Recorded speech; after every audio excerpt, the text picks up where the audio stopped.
साल 2016 के math lecturer cadre paper solve वाली ये अपनी 5th video uh. पहलियां 4 videos which आपां 85 तक सम सॉल्व कर चुके हैं। हुण आपां फिर नैक्सट क्वेश्चन सॉल्व करन जा रहे हैं। सो 86th है, the factoring of any integer n into primes is unique apart from the order of prime factors. तो ये आपां दसना कि किहड़ी थ्योरम आ। तो ये अपने कोल हैगी आ फंडामेंटल थ्योरम ऑफ अर्थमैटिक कि किसी भी इंटीजर नूं आपां कोई इंटीजर n आ अपने कोल उहनूं आपां इन टर्म्स ऑफ प्राइम लिख सकते हैं। Any integer n can be expressed as multiplication of some primes, भी फैक्टर बना सकते हैं उहदे इन टर्म्स ऑफ प्राइम्स। तो ये जिहड़ी रिप्रजेंटेशन है यूनीक रहिंदी है apart from the order of prime factors. Order मतलब अगे पिछे हो सकता पर ये रिप्रजेंटेशन यूनीक है। ओनली वन वे नाल ही आपां इहनूं एक्सप्रैस कर सकते हैं किसी भी इंटीजर नूं as a multiplication of some prime. जिवें सपोज करो अपने को 6 आ, इहनूं 2 इंटू 3 लिख लिया। सो सम प्राइम दे प्राइम नंबर की मल्टीप्लिकेशन में एक्सप्रैस कर रहे हैं ना, तो ये अपनी होंदी है फंडामेंटल थ्योरम ऑफ अर्थमैटिक। फिर नैक्सट है the number of primitive roots of 13। तो प्रिमिटिव रूट्स अपने को की हुंदा, इहदा तुसीं डायरैक्ट फॉर्मूला याद रख सकते हो। किसी भी इंटीजर n दे जे आपां प्रिमिटिव रूट देखने तो फाई ऑफ फाई n, ये डायरैक्ट फॉर्मूला। फाई n अपने को की हुंदा, ये आइलस फंक्शन आ कि number of positive integers coprime to n, number of positive integers coprime to n। तो ये फाई दी कुछ प्रॉपर्टीज़ आपां नूं पता होनी चाहिए। जिवें अपने को फाई एम एन आ, ये मल्टीप्लिकेटिव फंक्शन हुंदा, phi M into phi N लिख सकते हैं। जे किसी आपां प्राइम का देखना फाई पी दी पावर के दा, तो वह डायरैक्ट फॉर्मूला याद रखो, ये बहुत इंपॉर्टेंट है। यही यूज़ करांगे आप सब तो ज़्यादा। पी दी पावर के माइनस पी दी पावर के माइनस 1 कहता मतलब जिमें प्राइम स्केयर का प्राइम क्यूब का देखना तो P cube minus P square का देखना तो P square minus P. So आपां हुण इत्थे देखते हैं फिर the number of primitive roots of 13। आपां नूं थोड़ी जी बेसिक इन्फॉर्मेशन हैगी है ये फाई बारे, तो बहुत आराम नाल आपां प्रिमिटिव रूट्स फाइंड कर लांगे। तो आंसर आऊगा फाई ऑफ फाई 13। पहलां तो फाई 13 फाइंड करते हैं, फिर वह फिर फाई लवांगे। तो फाई 13 अपने को प्राइम आ। जे ही प्राइम की फॉर्म च की बन जाने ने फॉर्मूला, मान लो प्राइम हो पी दी पावर 1 हो तो पी दी पावर 1 माइनस पी दी power 0 that is P minus 1। Phi of any prime number P minus 1। So phi of 13 आ गया 13 माइनस 1 डैट इज 12। हुण इहदा फिर फाई लेना, एक 2 बार फाई लेना होंदा आपां जदों भी किसी के नंबर ऑफ प्रिमिटिव रूट्स देखने। तो फाई ऑफ 12 करांगे, हुण 2 बार फाई लेना ना। तो इनू आपां प्राइम फैक्टराइजेशन बना लेंगे। इनू लिख सकते हैं 2 इंटू 2 इंटू 3, प्राइम की फॉर्म च एक्सप्रैस कर लिया। क्योंकि मल्टीप्लिकेटिव आ, इनू आपां लिख सकते हैं फाई 2 स्केयर इंटू फाई 3। हुण 2 स्केयर का जिहड़ा फाई आ आपां हुणे कीता भी प्राइम स्केयर का होवे पी स्केयर माइनस पी, तो 2 स्केयर माइनस 2 या 2 दी पावर 1, एक पावर घट जानी हुंदी है। 3 का देखना होवे किसी प्राइम का 3 माइनस 1, 4 माइनस 2 2 बन गया, 3 माइनस 2 2 बन गया। सो 2 इंटू 2 अपने को आंसर आ गया 4। ऑप्शन नंबर डी आ गया। ऑप्शन नंबर डी अपने को करैक्ट।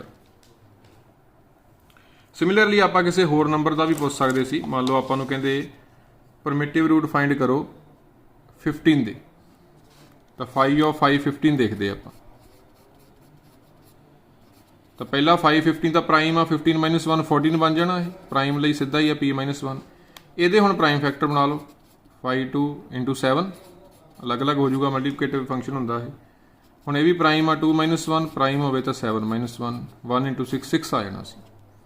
सो किसी दे भी आपां जे नंबर ऑफ परमिटिव रूट्स पुछन, इंपॉर्टेंट क्वेश्चन आ, तो 2 बार फाई कर लो। तो फाई दे कुछ आपां ये अपने फॉर्मूले याद होने चाहिए कि प्राइम की टर्म च एक्सप्रैस कर लो। फिर पी की पावर जिमें के आ, तो पी की पावर के माइनस पी की पावर उस तो एक घट। जिमें पी क्यूब हो तो P cube minus P square हो पी स्केयर माइनस पी। ये बेसिक जो फॉर्मूले याद आ तो बहुत आराम नाल तुसीं किसी दे भी number of primitive roots find कर सकते। 2 बार फाई लेना। Phi is Euler function, means number of positive integers coprime to n। वैसे भी काउंट कर सकते हो किन्ने होणगे भी इहो जे पॉजिटिव इंटीजर जिहड़े इहदे नाल को प्राइम होण, जां डायरैक्ट फॉर्मूला बेस भी कर सकते हो, इक्को ही गल। फिर नैक्सट है the number of integer solutions of 15x congruent to 24 mod 35। तो ये अपने को एक बेसिक फॉर्मूला तुसीं याद रख सकते हो। जे आ अपने को इक्वेशन होवे, इहदा सोल्यूशन कदों हुंदा, it has a solution if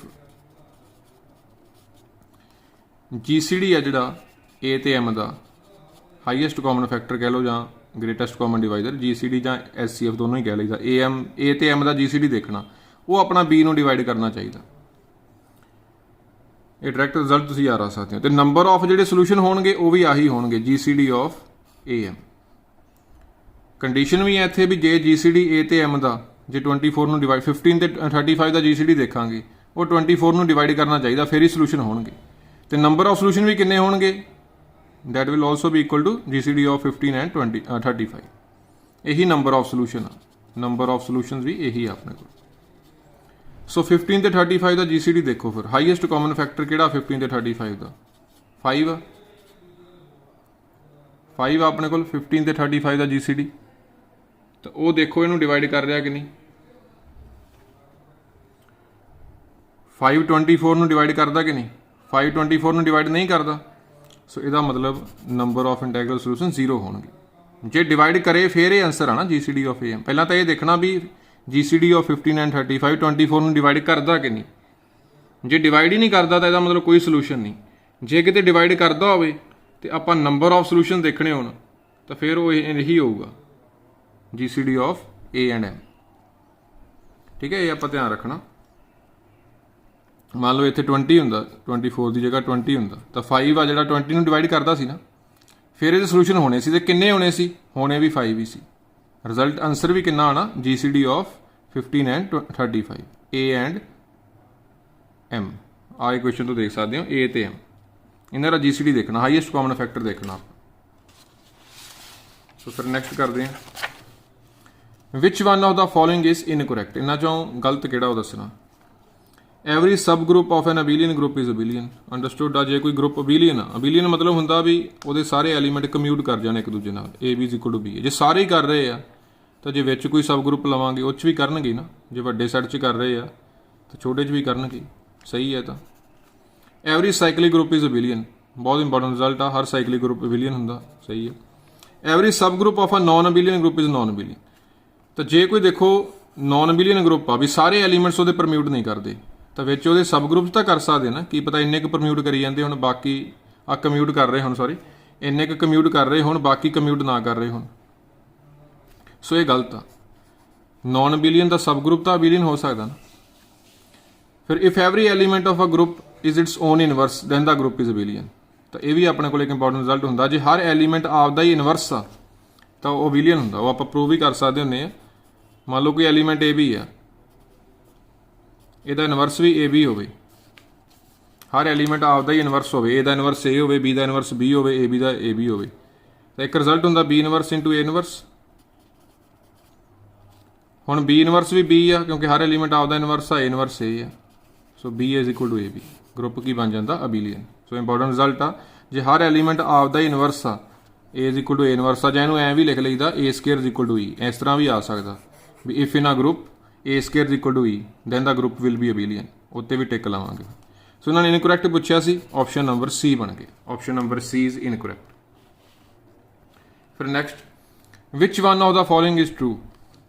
a permutation is a 1-to-1 function. बिल्कुल सही है। यही आंसर बन जाना अपना 1-to-1 फंक्शन होंगे डायरैक्ट। अगे भी चलो ऑप्शन डिस्कस कर लें। The symmetric group S3 is cyclic. ये गलत आ। जिहड़ा अपने कोल सिमेट्रिक ग्रुप होंदा SN N greater than equal to 3 वो अपने को नॉन अबीलियन होंदा गा। ये तुसीं डायरैक्ट याद रख सकते हो। सिमेट्रिक ग्रुप आ जिहड़ा जे N 3 होवे जां 3 तो वड्डा होवे then that group is non abelian. S3 non abelian S4 non abelian S5। तो जे कोई नॉन अबीलियन है तो नॉन साइक्लिक भी होगा बिकॉज आपां हुणे उपर भी पढ़िया कि हर साइक्लिक ग्रुप अबीलियन आ। सो जे नॉन अबीलियन आ सो नॉन साइक्लिक भी होगा। सो ये रिजल्ट आ अपने को ये गलत हो गया। ये नॉन अबीलियन होंदा सो इनफैक्ट नॉन साइक्लिक भी होगा। Every non abelian group is non cyclic.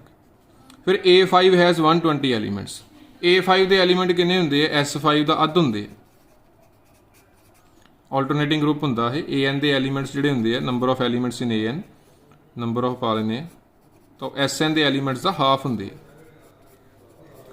तो S5 कितना हुंदा अपने कोल 120 5 फैक्टोरियल 120 120/2 60 एलीमेंट बने सी पर 120 कह रहे हैं सो गलत।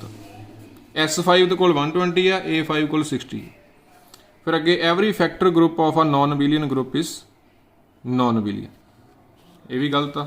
ਜੇ ਕੋਈ ਨॉन ਅਬੀਲੀਅਨ ਗਰੁੱਪ ਆ ਉਹਦਾ ਫੈਕਟਰ ਗਰੁੱਪ ਜਾਨੀ ਕਿ ਕੋਸ਼ੈਂਟ ਗਰੁੱਪ ਉਹ ਫਿਰ ਵੀ ਅਬੀਲੀਅਨ ਹੋ ਸਕਦਾ। ਜੇ ਹੁੰਦਾ every factor group of a abelian group is abelian, ਉਹ ਸਹੀ ਆ। ਜੇ ਕੋਈ ਅਬੀਲੀਅਨ ਗਰੁੱਪ ਆ ਤਾਂ ਉਹਦਾ ਕੋਸ਼ੈਂਟ ਗਰੁੱਪ ਵੀ ਜਾਂ ਫੈਕਟਰ ਗਰੁੱਪ ਵੀ, ਫੈਕਟਰ ਨੂੰ ਕੋਸ਼ੈਂਟ ਕਹਿੰਦੇ ਆ, ਉਹ ਵੀ ਅਬੀਲੀਅਨ ਹੋਊਗਾ। ਬਟ ਨॉन ਅਬੀਲੀਅਨ ਦਾ ਨॉन ਅਬੀਲੀਅਨ ਨਹੀਂ ਹੁੰਦਾ, ਨॉन ਅਬੀਲੀਅਨ ਦਾ ਅਬੀਲੀਅਨ ਵੀ ਹੋ ਸਕਦਾ। ਸੋ ਇਹ ਤਿੰਨੇ ਗਲਤ ਆ। ਆਪਸ਼ਨ ਨੰਬਰ A ਕਰੈਕਟ ਬਣ ਜਾਣਾ ਸੀ।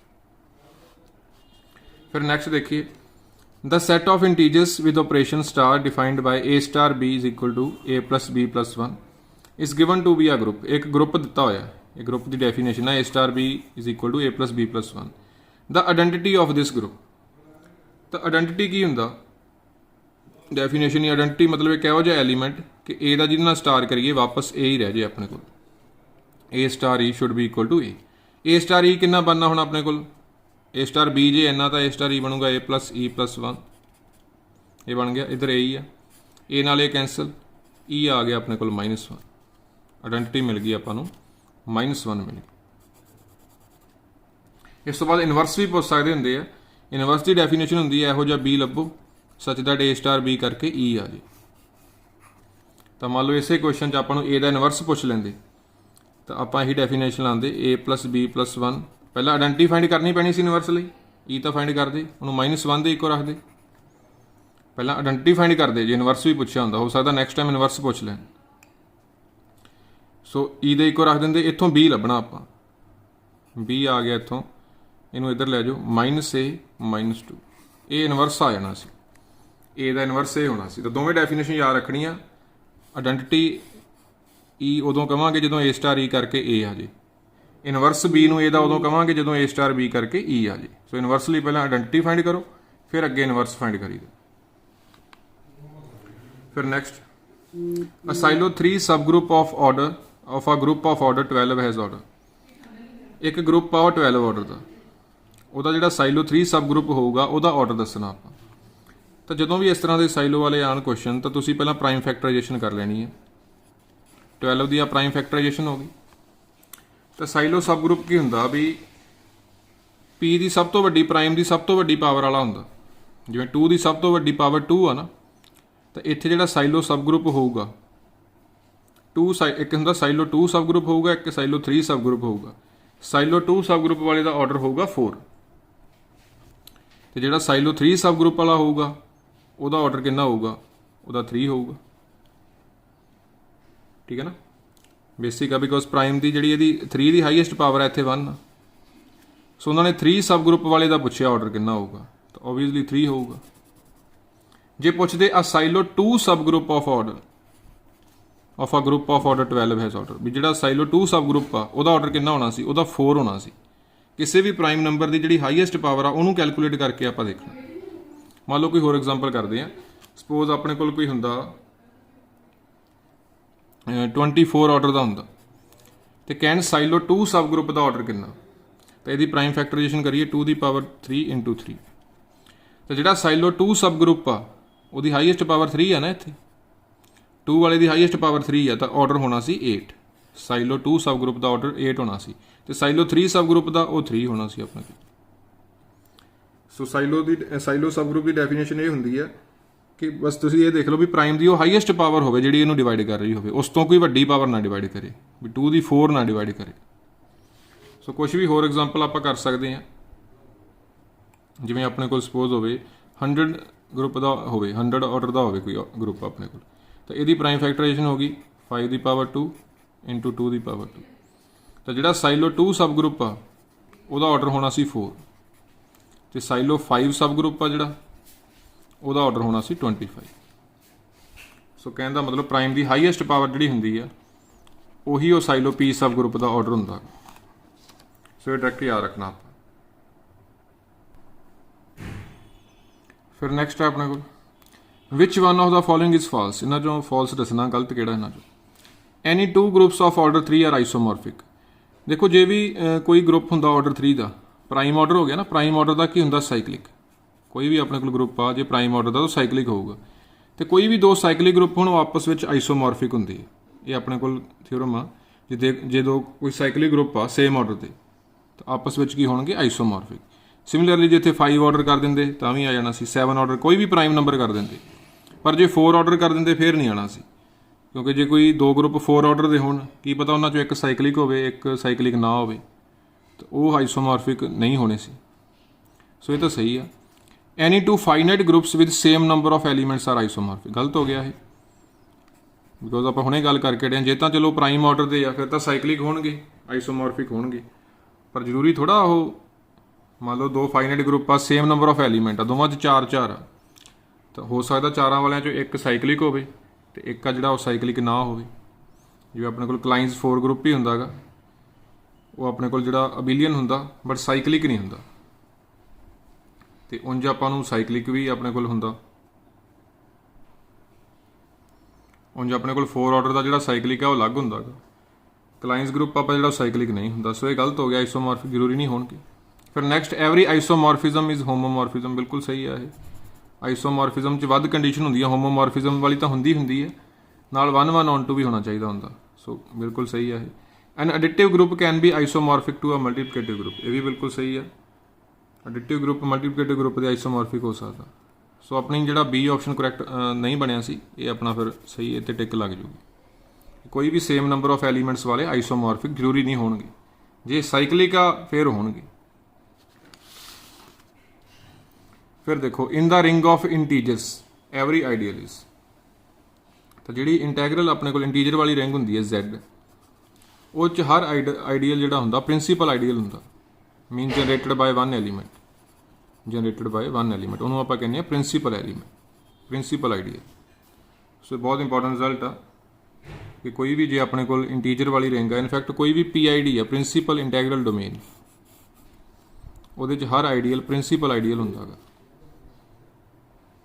ਤਾਂ ਰਿੰਗ ਆਫ ਜਿਹੜੀ ਇੰਟੀਜਰਸ ਆ ਉਹ ਆਪਣੇ ਕੋਲ ਇੱਕ PID ਹੈ, ਪ੍ਰਿੰਸੀਪਲ ਇੰਟੈਗਰਲ ਡੋਮੇਨ। ਫਿਰ ਨੈਕਸਟ ਦੇਖਦੇ ਹਾਂ, which one of the following is true. Every finite integral domain is field. ਇਹੀ ਸਹੀ ਹੈ, ਹਰ ਫਾਈਨਾਈਟ ਇੰਟੈਗਰਲ ਡੋਮੇਨ ਫੀਲਡ ਹੁੰਦੀ ਹੈ। Next, the characteristic of a ring is either 0 or 1। ਤੇ ਪ੍ਰਾਈਮ ਆਉਣਾ ਚਾਹੀਦਾ ਸੀ। ਕਿਸੇ ਵੀ ਰਿੰਗ ਦਾ ਕਰੈਕਟਰਿਸਟਿਕ ਜਾਂ 0 ਹੁੰਦਾ ਜਾਂ ਪ੍ਰਾਈਮ ਹੁੰਦਾ, ਇਸ ਤੋਂ ਗਲਤ ਹੋ ਗਿਆ। ਆ principal ideal domain is Euclidean domain. ਇਹ ਵੀ ਗਲਤ ਆ। ਇਹ ਆਪਣੇ ਕੋਲ ਤੁਸੀਂ ਡਾਇਰੈਕਟ ਯਾਦ ਰੱਖ ਸਕਦੇ ਹੋ, ED, ਜਿਵੇਂ ਅਲਫਾਬੈਟੀਕਲ ਆਰਡਰ 'ਚ ਇਹਨਾਂ ਦਾ ਆਰਡਰ ਯਾਦ ਰੱਖਣਾ। ਹਰ ਜਿਹੜੀ ਆਪਣੇ ਕੋਲ ਯੂਕਲਿਡੀਅਨ ਡੋਮੇਨ ਆ ਉਹ PID ਹੁੰਦੀ ਹੈ, ਪ੍ਰਿੰਸੀਪਲ ਇੰਟੈਗਰਲ ਡੋਮੇਨ, ਤੇ ਹਰ ਪ੍ਰਿੰਸੀਪਲ ਇੰਟੈਗਰਲ ਡੋਮੇਨ ਆ ਜਿਹੜੀ ਉਹ UFD ਹੁੰਦੀ ਹੈ, ਯੂਨੀਕ ਫੈਕਟਰਾਈਜੇਸ਼ਨ ਡੋਮੇਨ। ਸੋ ਇੱਥੇ ਪੁੱਠਾ ਕਹਿ ਰਹੇ ਆ, ਗਲਤ ਆ ਇਹ। Every UFD is ED। ਇਹ ਵੀ ਗਲਤ ਆ। ਹਰ ED ਤਾਂ UFD ਹੁੰਦੀ ਹੈ, ਆਹ ਇੰਪੋਰਟੈਂਟ ਰਿਜ਼ਲਟ ਆ। ਹਰ ED PID ਹੁੰਦੀ ਹੈ, ਹਰ PID UFD ਹੁੰਦੀ ਹੈ, ਤੇ ਹਰ ED UFD ਹੁੰਦੀ ਹੈ। ਅੱਗੇ ਫੀਲਡ ਵੀ ਲਾ ਸਕਦੇ ਹੋ ਤੁਸੀਂ, ਹਰ ਫੀਲਡ ED ਹੁੰਦਾ ਤੇ ਹਰ ਫਾਈਨਾਈਟ ਇੰਟੈਗਰਲ ਡੋਮੇਨ ਆ ਜਿਹੜੀ ਉਹ ਫੀਲਡ ਹੁੰਦੀ ਹੈ। ਆ ਪੰਜੇ ਯਾਦ ਆ ਸਕਦੇ ਹੋ। ਤੇ ਹਰ ਫੀਲਡ ਇੰਟੈਗਰਲ ਡੋਮੇਨ ਹੁੰਦਾ, ਇਹ ਵੀ ਯਾਦ ਆ ਸਕਦੇ ਹੋ। ਹਰ ਫੀਲਡ ਇੰਟੈਗਰਲ ਡੋਮੇਨ ਹੁੰਦਾ। ਫਾਈਨਾਈਟ ਇੰਟੈਗਰਲ ਡੋਮੇਨ ਫੀਲਡ ਹੁੰਦੀ ਹੈ, ਫਾਈਨਾਈਟ ਦਾ ਇੱਥੇ ਹੋਣਾ ਜ਼ਰੂਰੀ ਹੈ। ਹਰ ਇੰਟੈਗਰਲ ਡੋਮੇਨ ਨਹੀਂ ਫੀਲਡ ਹੁੰਦੀ, finite integral domain field, but ਹਰ ਫੀਲਡ ਇੰਟੈਗਰਲ ਡੋਮੇਨ ਹੁੰਦਾ। ਸੋ BCD ਗਲਤ, ਆਪਣਾ A ਆਪਸ਼ਨ ਕਰੈਕਟ ਬਣ ਜਾਣਾ ਸੀ। ਫਿਰ next, which one of the following is false. The Galois group of a finite extension of a finite field is abelian. ਇੱਕ result ਆਪਣੇ ਕੋਲ ਸਟੈਂਡਰਡ, ਇਹ ਗੈਲਵਾ ਥਿਊਰੀ ਹੁੰਦੀ ਹੈ, ਇਹ ਸਹੀ ਹੈ ਆਪਣੇ ਕੋਲ ਬਿਲਕੁਲ। ਇਹ x² - 2 is irreducible over the field of rational number. ਇਹ ਵੀ ਆਪਣੇ ਕੋਲ ਇੱਕ ਤਰ੍ਹਾਂ ਦਾ ਰਿਜ਼ਲਟ ਹੈ। x⁻n - p ਆ ਜਿਹੜਾ, ਉਹ ਇਰਡਿਊਸੀਬਲ ਹੁੰਦਾ over field of rational numbers. ਤਾਂ ਕੁਝ ਵੀ ਆ ਸਕਦਾ ਸੀ ਇੱਥੇ, ਹੋਰ x³ - 3 ਆ ਸਕਦਾ ਸੀ, x⁴ - 5 ਆ ਸਕਦਾ ਸੀ। ਇੱਥੇ ਪ੍ਰਾਈਮ ਹੋਣਾ ਚਾਹੀਦਾ, ਤਾਂ ਦੈਨ ਦੈਟ ਇਜ਼ ਇਰਡਿਊਸੀਬਲ। ਰਿਡਿਊਸ ਨਹੀਂ ਹੁੰਦਾ, ਉਹਦੇ ਫੈਕਟਰ ਨਹੀਂ ਬਣਾ ਸਕਦੇ ਆਪਾਂ over the field of rational numbers. Reduce ਨਹੀਂ ਕਰ ਸਕਦੇ ਆਪਾਂ, ਅੱਗੇ ਉਹਦੇ ਫੈਕਟਰ ਨਹੀਂ ਬਣ ਸਕਦੇ। ਜੇ ਫੈਕਟਰ ਬਣੇ ਤਾਂ ਉਹਨਾਂ 'ਚੋਂ ਇੱਕ ਅੱਧਾ ਯੂਨਿਟ ਹੋਊਗਾ, ਇਸ ਤਰ੍ਹਾਂ ਉਹ ਡੈਫੀਨੇਸ਼ਨ ਹੁੰਦੀ ਹੈ ਰਿਡਿਊਸੀਬਲ। ਇਹ ਵੀ ਆਪਣੇ ਕੋਲ ਫਿਰ ਸਹੀ ਹੈ।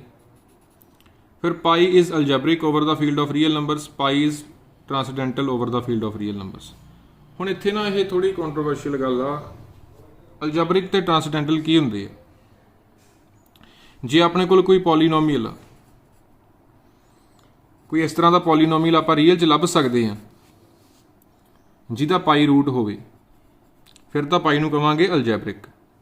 ਜੇ ਇਸ ਤਰ੍ਹਾਂ ਦਾ ਰੀਅਲ 'ਚ ਆਪਾਂ ਕੋਈ ਪੋਲੀਨੋਮੀਅਲ ਨਹੀਂ ਲੱਭ ਸਕਦੇ ਜਿਹਦਾ ਪਾਈ ਰੂਟ ਹੋਵੇ, ਫਿਰ ਉਹਨੂੰ ਆਪਾਂ ਕਵਾਂਗੇ ਟ੍ਰਾਂਸਡੈਂਟਲ।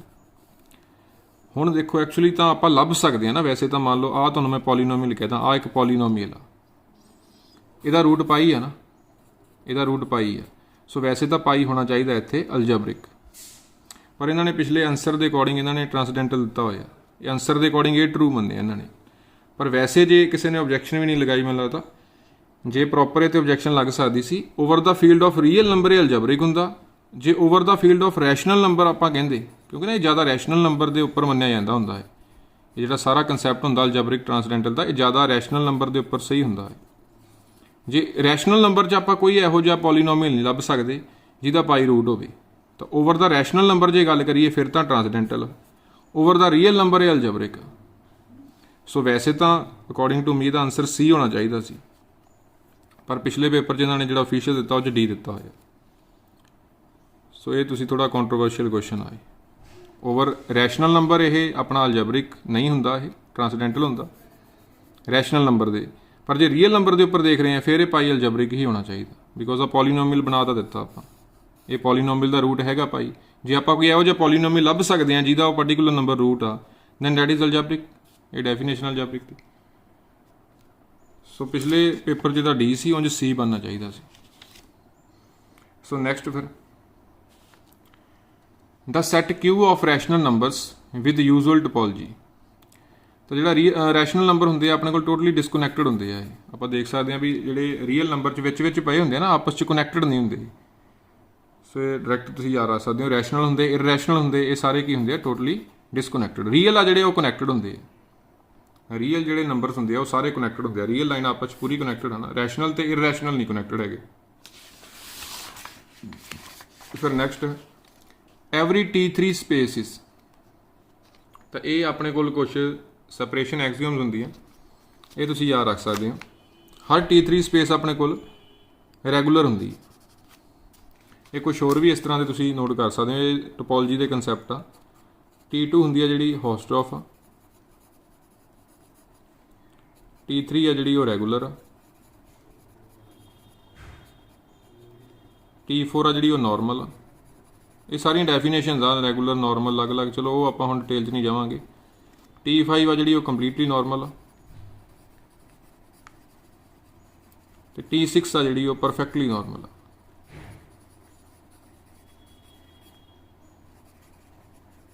ਇਹ ਸਾਰਿਆਂ ਦੀ ਕੁਝ ਡੈਫੀਨੇਸ਼ਨਸ ਆ, ਕੋਈ neighbourhood the in terms of he definitions ਆ ਸਾਰੀਆਂ, ਵੀ ਇਸ ਤਰ੍ਹਾਂ ਦੀ ਨੇਬਰਹੁੱਡ ਹੋਵੇ ਤਾਂ ਉਹਨੂੰ ਰੈਗੂਲਰ ਕਵਾਂਗੇ, ਇਸ ਤਰ੍ਹਾਂ ਦੀ ਨੇਬਰਹੁੱਡ ਹੋਵੇ ਨਾਰਮਲ ਕਵਾਂਗੇ, ਉਹ ਸਾਰੀਆਂ ਡੈਫੀਨੇਸ਼ਨਸ ਆ। ਤਾਂ MCQ ਟਾਈਪ ਲਈ ਆਪਾਂ ਇਹ 3-4 ਡਾਇਰੈਕਟ ਰਿਜ਼ਲਟ ਯਾਦ ਰੱਖ ਸਕਦੇ ਹਾਂ। ਜੇ T2 ਪੁੱਛਿਆ ਹੋਵੇ ਹੋਸਟਰੋਫ, T3 regular, T4 normal, T5 completely normal, T6 perfectly normal. So ਇਹਦਾ ਆਪਸ਼ਨ ਆਣਾ ਸੀ ਆਪਸ਼ਨ ਨੰਬਰ A। ਫਿਰ ਨੈਕਸਟ ਦਾ ਆਰਡਰ ਐਂਡ ਡਿਗਰੀ ਆਫ ਦਾ ਡਿਫਰੈਂਸ਼ੀਅਲ ਇਕੁਏਸ਼ਨ। ਤਾਂ ਇੱਕ ਡਿਫਰੈਂਸ਼ੀਅਲ ਇਕੁਏਸ਼ਨ ਦਿੱਤੀ ਹੈ, ਆਰਡਰ ਤਾਂ ਦੇਖ ਹੀ ਰਿਹਾ, ਆਰਡਰ ਤਾਂ ਆਪਣਾ ਹਾਈਐਸਟ ਆਰਡਰ 2 ਆ, ਆਰਡਰ ਤਾਂ 2 ਹੈ ਇਹਦਾ, ਆ ਵੀ ਹੋ ਸਕਦਾ ਆ ਵੀ। ਹੁਣ ਡਿਗਰੀ ਲਈ ਆਪਾਂ ਐ ਨਹੀਂ ਦੇਖ ਸਕਦੇ ਹੁੰਦੇ। ਡਿਗਰੀ ਲਈ ਪਹਿਲਾਂ ਜਿਹੜੀ ਆਪਣੀ ਇਕੁਏਸ਼ਨ ਆ ਉਹ 'ਚ ਰੂਟ ਵਗੈਰਾ ਨਹੀਂ ਹੋਣਾ ਚਾਹੀਦਾ। ਕੋਈ ਵੀ ਜਿਹੜਾ ਡੈਰੀਵੇਟਿਵ ਆ ਉਹਦੇ ਉੱਪਰ ਪਾਵਰ ਆ ਜਿਹੜੀ ਉਹ 1/2, 1/3, 1/4 ਇਸ ਤਰ੍ਹਾਂ ਸਰਡ ਨਹੀਂ ਹੋਣੀ, ਰੈਡੀਕਲ ਨਹੀਂ ਹੋਣਾ ਚਾਹੀਦਾ ਕੋਈ। ਸੋ ਪਹਿਲਾਂ ਆਪਾਂ ਇਹ ਰੂਟ ਨੂੰ ਹਟਾਉਂਦੇ ਹਾਂ, ਪਹਿਲਾਂ ਆਪਾਂ ਰੂਟ ਨੂੰ ਖਤਮ ਕਰਾਂਗੇ। ਸ਼ਿਫਟ ਕਰ ਦਿਓ ਉਹਨੂੰ ਦੂਜੀ ਸਾਈਡ, ਇਹ ਸਾਰੇ ਨੂੰ ਇੱਧਰ ਲੈ ਜਾਓ। ਸਕੇਅਰਿੰਗ ਬੋਥ ਸਾਈਡ ਕਰ ਦਿਓ, ਸਕੇਅਰਿੰਗ ਬੋਥ ਸਾਈਡ ਕਰਕੇ ਆਪਣੇ ਕੋਲ ਆ ਬਣ ਗਿਆ, ਇਹਦਾ ਰੂਟ ਹਟ ਜਾਣਾ ਹੁਣ। ਤਾਂ ਹੁਣ ਦੇਖ ਸਕਦੇ ਹਾਂ ਆਰਡਰ ਕੀ ਹੁੰਦਾ, ਵੀ ਜਿਹੜਾ ਹਾਈਐਸਟ ਆਰਡਰ ਦਿਖ ਰਿਹਾ, ਹਾਈਐਸਟ ਆਰਡਰ ਤਾਂ ਚਲੋ ਪਹਿਲਾਂ ਹੀ ਦਿਖ ਜਾਂਦਾ ਆਪਾਂ ਨੂੰ 2 ਆ। ਡਿਗਰੀ ਹੁੰਦਾ ਹਾਈਐਸਟ ਆਰਡਰ ਦੀ ਅੱਗੋਂ ਕਿੰਨੀ ਪਾਵਰ ਆ, ਤਾਂ ਹਾਈਐਸਟ ਆਰਡਰ ਵਾਲੇ ਡੈਰੀਵੇਟਿਵ ਦੀ ਅੱਗੋਂ ਪਾਵਰ 2 ਆ ਨਾ। ਸੋ ਡਿਗਰੀ ਵੀ ਕਿੰਨੀ ਆ ਜਾਣੀ ਸੀ ਇਹਦੀ, 2 ਆ ਜਾਣੀ ਸੀ। Option number E। ਪਹਿਲਾਂ ਸਕੇਅਰ ਰੂਟ, ਕਿਊਬ ਰੂਟ, ਕੁਛ ਵੀ ਪਾਵਰ 1 ਸਮਥਿੰਗ ਆ ਜਾਏ, x ਦੀ ਪਾਵਰ -1 ਆ ਜਾਏ, ਡਿਨੋਮੀਨੇਟਰ 'ਚ ਕੋਈ ਡੈਰੀਵੇਟਿਵ ਆ ਜਾਏ, ਉਹਨੂੰ ਖਤਮ ਕਰਨਾ ਹੁੰਦਾ। ਉਹਨੂੰ ਪਹਿਲਾਂ ਆਪਾਂ ਐਲਸੀਐਮ ਵਗੈਰਾ ਲੈ ਕੇ ਸਾਰੇ ਉੱਪਰ ਲੈ ਕੇ ਜਾਣੇ ਆ, ਸਾਰੇ ਨਿਊਮੀਰੇਟਰ 'ਚ ਦਿਖਣੇ ਚਾਹੀਦੇ ਆ। ਜਦੋਂ ਸਾਰੇ ਨਿਊਮੀਰੇਟਰ 'ਚ ਦਿਖਣਗੇ ਫਿਰ ਹੀ ਆਪਾਂ ਡਿਗਰੀ ਫਾਈਂਡ ਕਰ ਸਕਦੇ ਹਾਂ। ਡਿਨੋਮੀਨੇਟਰ 'ਚ ਨਹੀਂ ਕੋਈ ਕਹਿੰਦਾ, ਮਤਲਬ ਸਾਰਿਆਂ ਦੀਆਂ ਪਾਵਰ ਆ ਜਿਹੜੀਆਂ ਪੋਲੀਨੋਮੀਅਲ ਇਕੁਏਸ਼ਨ ਹੋਣੀ ਚਾਹੀਦੀ ਹੈ। ਇਹ ਸਾਰਿਆਂ ਦੀਆਂ ਪਾਵਰ ਨੈਚੁਰਲ ਨੰਬਰ ਹੋਣੀਆਂ ਚਾਹੀਦੀਆਂ, ਕਿ ਜਿੰਨੇ ਵੀ ਡੈਰੀਵੇਟਿਵ ਦਿਖ ਰਹੇ ਆ ਸਾਰਿਆਂ ਦੀ ਪਾਵਰ ਕੋਈ ਨੈਚੁਰਲ ਨੰਬਰ ਹੋਵੇ, ਕੋਈ ਵੀ ਫ੍ਰੈਕਸ਼ਨ 'ਚ ਨਾ ਹੋਵੇ ਪਾਵਰ, ਕੋਈ ਵੀ ਮਾਈਨਸ 'ਚ ਨਾ ਹੋਵੇ ਪਾਵਰ। पहले इनू आप पॉलीनोमियल इक्वेशन बना देना इन टर्म्स ऑफ डेरीवेटिव्स, फिर आप ये डिग्री फाइंड करनी। ऑर्डर पहले ही पता लग जाता, ऑर्डर तो यदा 2 ही आना, हाईएस्ट ऑर्डर डेरीवेटिव 2 आ। ये डिग्री लिए अगों ये पावर देखनी होंगी, हाईएस्ट पावर। तो हाईएस्ट ऑर्डर डेरीवेटिव की हाईएस्ट पावर इतने 2 आ, सो डिग्री कितनी आ गई अपने को 2। फिर next, the integrating factor of a differential equation 1 + x² dy/dx + y = tan inverse x। इहदा IF कढ़ना इंटीग्रेटिंग फैक्टर। तो एक लीनियर इक्वेशन आ, लीनियर इक्वेशन होंगी है dy/dx + py = q। Integrating factor का फॉर्मूला होंदा e⁻⁴ pdx। तो ये फॉर्म च बना लांगे इनू, 1 + x² ਨਾਲ डिवाइड कर दो पहला, ये बन गया dy/dx 1 + x², आ बन गया अपने को। सो अपना p है जो y का कोफिशिएंट होंदा। सो IF कितना आ गया e⁻⁴ pdx, यानी कि e⁻1 / 1 + x² dx। 1 / 1 + x² की इंटीग्रेशन होंगी अपने को tan इनवर्स x। सो e⁻ tan इनवर्स x। सो किहड़ा ऑप्शन बन गया, ऑप्शन नंबर B। सो जिहड़ा ਇਹਦਾ आंसर आ जाना सी e⁻ tan inverse x, option number B correct आना सी।